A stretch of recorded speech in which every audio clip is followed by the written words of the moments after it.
We begin this afternoon with potential fare hikes that will impact everyone from bus and subway riders to commuters who drive into the city.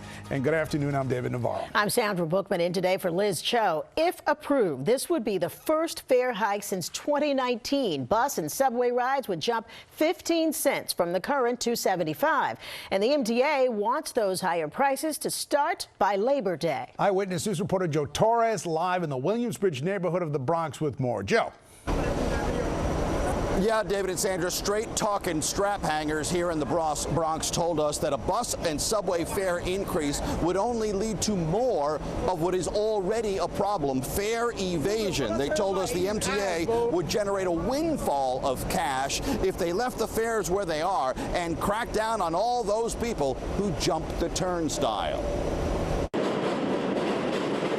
It's not exactly the sort of pre-Memorial Day gift strap hangers were looking for. A proposal from the MTA's Finance Committee to increase the bus and subway base fare by 15 cents. A lot of stations are, they're still dirty, they're not in commission as often, it's a lot of, it's just, I don't see the benefit in raising the price right now. If that's what they feel they have to do, then I understand.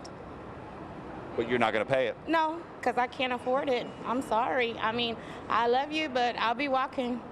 The proposed fare hikes look like this. The base fare would jump from $2.75 to $2.90. The 7-day unlimited MetroCard would see a $1 increase to $34.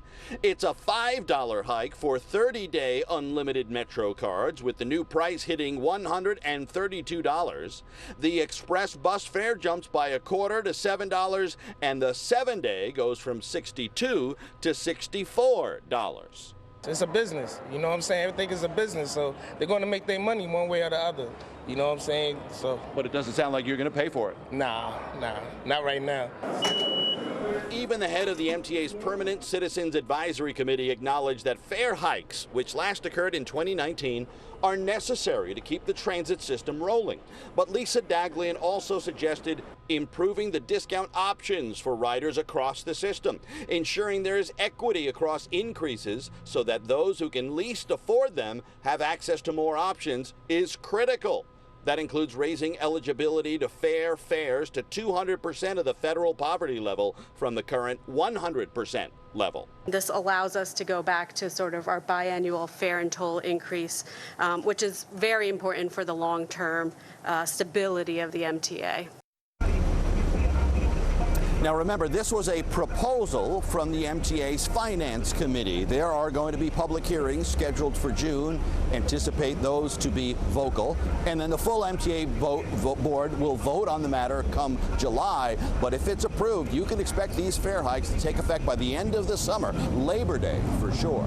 We're live in Williamsbridge. I'm Joe Torres, Channel 7 Eyewitness News. Thank you, Joe. And there's more. Besides buses and subways, fares on the Long Island Railroad and Metro North would also go up by about 4%. The proposal also includes a 6 to 10% hike in tolls across the MTA's bridges and tunnels.